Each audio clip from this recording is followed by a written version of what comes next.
Ladies and gentlemen, the American Jury and Bulldog Nation, welcome to the Eric Deters Show. As always, we're sponsored by Deters Consulting, Parks Yoga, and check us out on all of our platforms. Well, our top story, Tucker Carlson has spoken. And you know what? What a great first message by Tucker. If you haven't seen it, we've posted it. It's out there. Tucker Carlson just did a video, probably from his home studio.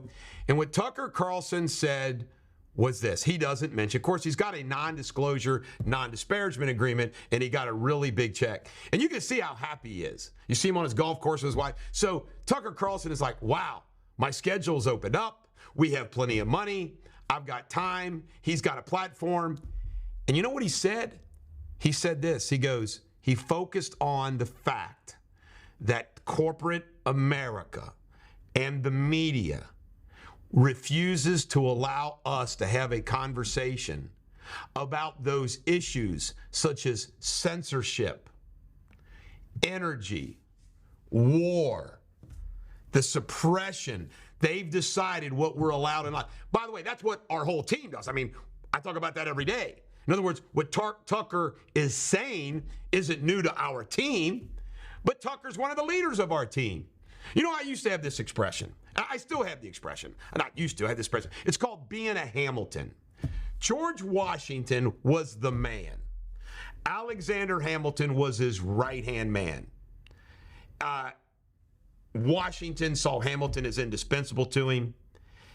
And I say this all the time. I said, there's nothing wrong with being a Hamilton to a Washington, ever.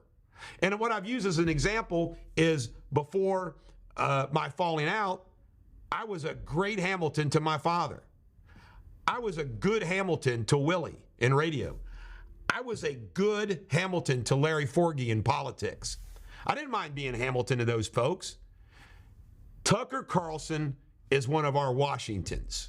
He is. Trump, Tucker. Okay? I don't mind being somebody on his team. I don't. I'll be a Hamilton all day to Tucker. But as one of our leaders, Tucker's message was great. It was great. And he's right. We now know, by the way, folks, you got to always read between the lines.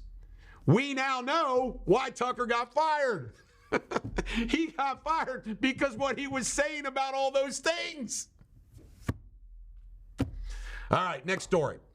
Biden cheat sheet. We got the picture up there. Good old Joe Biden. He has to have a cheat sheet of who to call on, why, everything else. This guy wants 4 more years. Ultra Right beer hit $1 million in sales. Wish I would have came up with that. Howard Stern. Whatever happened to Howard? You know, Howard Stern, used to be this cool, irreverent guy. He's completely woke now. He trashed Tucker Carlson. You know who's the big corporation now, blah, blah, blah, blah, blah. Howard Stern. Jack Wagon. Spending bill. Kevin McCarthy got it out, 217 to 215. Barely.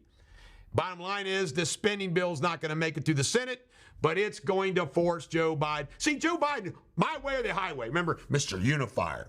Peter Thiel say he will not support anybody for president after supporting Trump. You know what? Let's face it. He was a sheep in wolf's clothing, wasn't he? I mean, we loved him. He was helping Trump, right? But nah, he ain't a real believer. E. Jean Carroll trial. This woman accusing Trump of rape.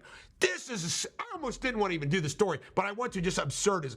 Apparently in 1998 or 1999, she doesn't know which, she gets raped in a department store by Trump and doesn't report it, no evidence. I mean, really? Cross-examination will be crushing. Unbelievable. E. Jean Carroll. Go Trump. Trump's up by 32 points.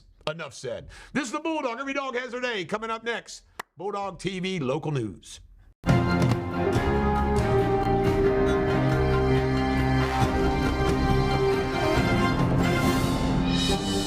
Ladies and gentlemen, the American Jury and Bulldog Nation, welcome to local news.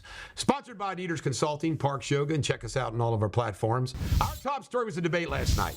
Now, I want you to know that I was disappointed that it wasn't like going to be on live TV, on the networks and everything else. But don't worry, KET Monday night will be on PBS, Kentucky Educational Television throughout the state. And May 9th, there's going to be a debate on Fox 56 in Lexington that's also going to be broadcast live on television stations across the state, including in Louisville, including Northern Kentucky. It's going to be Channel 5. I'll give you all the details. So I'm going to be in two debates, May 1st, May 9th, where it's going to be broadcast live.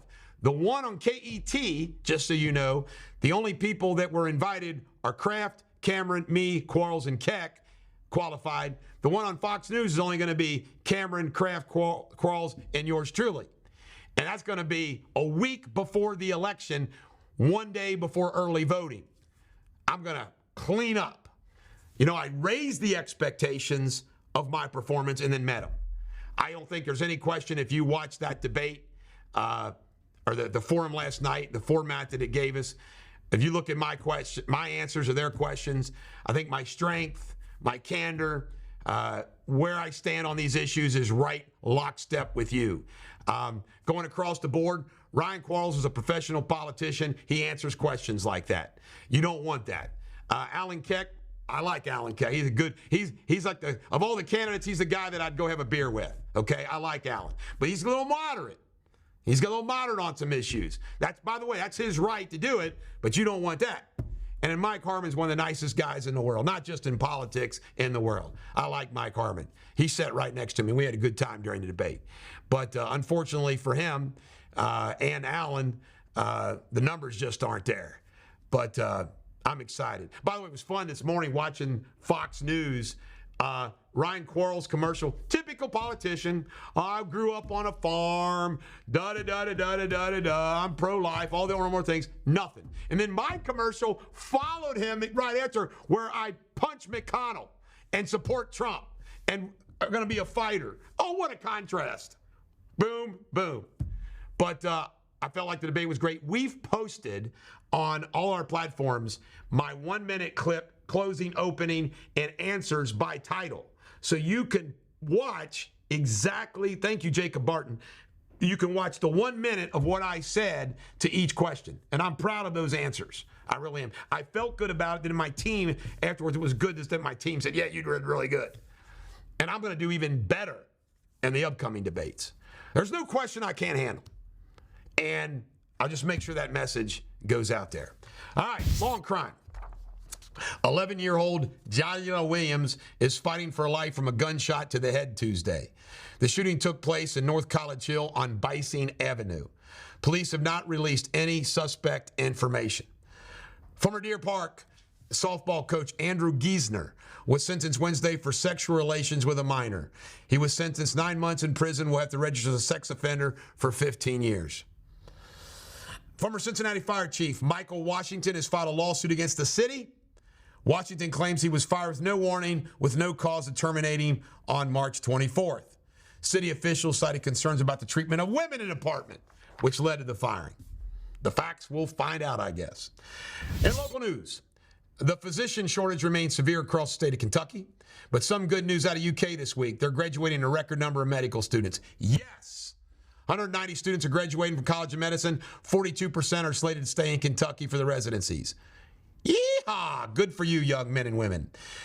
The Cincinnati City Council was debating if they'll support proposed changes to the Brent Spence Bridge project. $36 billion. I remember this project was like $3 billion. The city can reclaim 30 acres for development. Those in opposition are worried about supporting the change. In Kentucky State News, an ethics complaint has been filed against Kentucky Attorney General Daniel Cameron. Accepted money from a company that distributes gray machines for gambling. Kentucky officials did ban gray machines, but money was donated to Cameron's campaign while the decision was being debated. I don't know if it's an ethical violation. I kind of hate these complaints and stuff because they never go anywhere. But you know what? It looked bad. Daniel Cameron's plaintiff gave him $100,000. Daniel, come on, man. By the way, Oklahoma Kelly has got more problems. Ohio State news. Ohio House approved an $88 billion budget. that will now be sent to the Senate for consideration. Ohio citizens could see almost $1 billion in tax savings if the bill is approved. The proposed bill would also include school voucher increases and higher teacher wages. And in sports, tonight the draft kicks off in Kansas City. Carolina Panthers pick first. The Bengals are slated at number 28, unless a trade occurs. And the Reds completed the sweep of the Rangers yesterday, 5-3. They're off today. And the FC Cincinnati won their Open Cup game against Louisville 1-0. This is the Bulldog. Every dog has their day. Coming up next, my buddy, my friend, my Brit, Jamie Spinley, World News. He works hard to find you good stories. Check it out.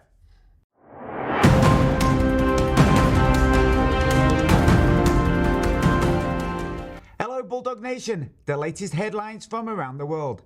Diplomatic efforts are ongoing to extend the ceasefire in Sudan. UK Foreign Secretary James Cleverly has warned Britons in Sudan to leave now. At least 450 people have been killed in the fighting so far. The US and South Korea have secured a deal to counter the North Korean nuclear threat. Washington has agreed to deploy US nuclear-armed submarines to South Korea and involve Seoul in its nuclear planning operations. In return, South Korea has agreed not to develop its own nukes. The Chinese defense minister has arrived in India to attend a key summit meeting between the countries. The visit comes days after India and China concluded the 18th round of military talks to try to resolve the border dispute. And in sports, Manchester City beat Arsenal 3-0 in the top of the table clash, and Nottingham Forest came back from 1-0 down to beat Brighton above Albion 3-1. Until tomorrow, have a brilliant day. As always, thank you for watching Bulldog TV. Cheers.